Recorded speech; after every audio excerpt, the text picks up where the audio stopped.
லிவிஃபர்ஸ் நாங்களோட லக்ஷ்மி நீங்கள் பதிருக்கிறது 0%. வாழ்க்கை ஒரு வட்டம் இல்லையா? கொஞ்ச நாளைக்கு முன்னாடி பழனிசாமி பாக்கியலட்சுமி இவங்க ரெண்டே சேருவாங்களா? பழனிசாமி மனசில் காதல், அவங்களுடைய வீட்டில் நிறைய பேரோட வருகை, அது மாதிரிலாம் நிறைய விஷயங்கள் யோசிச்சுட்டு இருந்தோம். அப்புறம் பார்த்தீங்கன்னா அவரே வேண்டாம் அப்படிங்கிற மாதிரி விலகிற மாதிரி சில பாயிண்ட்ஸ்லாம் வந்து தான் அவர் பிக் பாஸ் போயிட்டார். ரஞ்சித் இன்னைக்கு எலிமினேஷன் அந்த மாதிரியான விஷயங்கள் இருக்கும்போது இந்த சீரியலில் அவருடைய தாக்கம் எப்படி இருக்கும் அப்படிங்கிறது ஃபியூச்சரில் தெரியும். எனிவேஸ் ராதிகா வீடு காலி பண்ணுறாங்க அப்படிங்கிற ஒரு விஷயத்தை வந்து நம்ம பாக்கியாவுக்கு தெரிய வரும்போது நான் ஒன்று கேட்குறேன், தப்பாக நினைக்க மாட்டீங்களேன்ட்டு.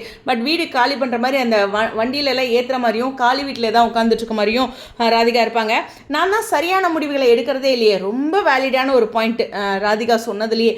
அப்போ வந்து பாக்கியா கேட்பாங்க, இது வந்து நீங்கள் சரியான முடிவா அப்படிங்கிற மாதிரிலாம். ஓகே, எனிவேஸ் கோபியை டைவர்ஸ் பண்ணும்போது இந்த மாதிரி வழிகள்லாம் உங்களுக்கு இருந்துச்சானதுக்கு இல்லைங்க. அதுக்கப்புறம் தாங்க நான் வாழ்க்கையே தெளிவானேன்ட்டு. நான் டைவர்ஸை எப்பவுமே ஆதரிக்கிறோம் இல்லை, பட் ஆனால் ஒரு கடினமான வாழ்க்கையில் இப்போ சமீப காலங்களில் ஒரு கடினமான வாழ்க்கை, இதில் இப்படி போராடிட்டு இருக்கிறதுக்கு வாழ்க்கை ஒரு முறை தானே, நான் நிம்மதியாக வாழணுமே அப்படின்னு நிறைய பேர் எடுக்கிற முடிவுகளில் இப்படி பாக்கியா மாதிரி ஒரு இக்கட்டான சூழ்நிலையில் இருக்கும்போது அந்த டைவர்ஸ் நிறைய பெண்களுக்கு பாக்கியா உதாரணமாகவும் இருந்திருக்கலாம். நிறைய பேர் வந்து வாழ்க்கையை ஃபைட் பண்ணி நிறைய விஷயங்கள் சாதிச்சும் இருக்காங்க. அந்த டைவர்ஸ்க்கு பின்னாடி அவங்களுடைய வாழ்க்கையும் மாறி இருக்கு.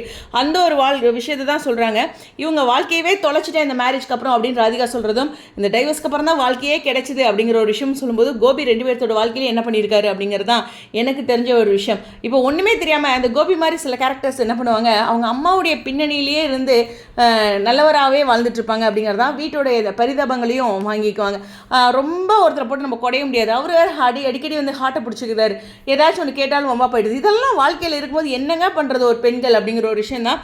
பட் இந்த காட்சிகளில் கோபியை கல்யாணம் பண்ணதுக்கப்புறம் ராதிகாவோட வாழ்க்கை எப்படி தொலைஞ்சதுன்னும், விலகினதுக்கப்புறம் பாக்கியாவோட வாழ்க்கை எப்படி மலர்ந்ததும் அப்படின்னு இருக்கு. இப்போ ஈஸ்வரிக்கு ஒரு தாட் அடிக்கடி சீனில் காட்டுறாங்க, இவங்க ரெண்டு பேரும் சேர்ந்துருவாங்களா பாக்கியாவும் கோபியும் அப்படின்ட்டு. பட் அந்த விஷயத்தை பாக்கியா அக்செப்ட் பண்ண மாட்டாங்க அப்படிங்கிறது தான் வியூவர்ஸோட பாயிண்ட்டு. கோபிக்கு கிடைச்ச ஒரு சரியான தண்டனை, அந்த வீட்டில் இருந்தாலும் அதை அங்கீகரிக்க மாட்டாங்கங்கிறது. மீண்டும் இணைவதுக்கு வாய்ப்பே இல்லை. பட் அதே மாதிரி ராதிகாவும் விலகிறது அப்படிங்கிறது இருக்கா அப்படிங்கிறது ஒரு கொஸ்டின் மார்க்காகவே நான் வச்சுருக்கேன். கண்டிப்பாக ஒரு கிளைமேக்ஸ் எபிசோட் வந்து நம்ம எதிர்பார்க்காத ஒரு கோணத்தில் இருக்கலாம்.